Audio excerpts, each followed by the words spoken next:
Hi, this is Vicki at the Dickinson County Library, and once again we're featuring some new and different things for the new year, and tantalizing titles for Thursday this time include poetry books. The Trouble with Poetry and Other Poems by Billy Collins.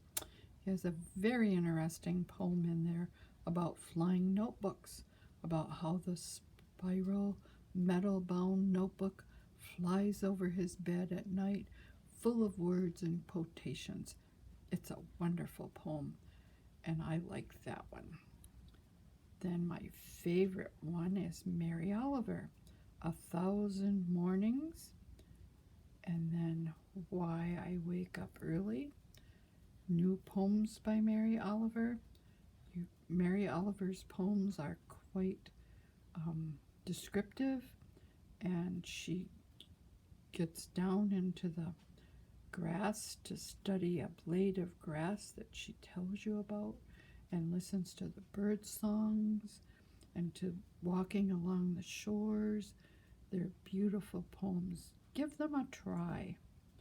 And Ted Kooser has Delights and Shadows, and my favorite poem in there is about a jar of buttons. Have you got a jar of old buttons from your grandma? I do.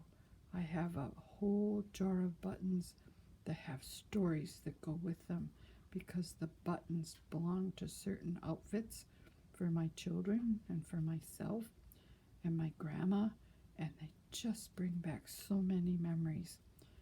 It's delightful to have a jar of buttons, and delightful to have a poem about it. So we have Mary Oliver and Billy Collins. If you haven't read any poetry before, give it a try, because sometimes it's just fun to listen and to think about what they're talking about. Call 774-1218 to reserve a copy of one of these books or other poetry books.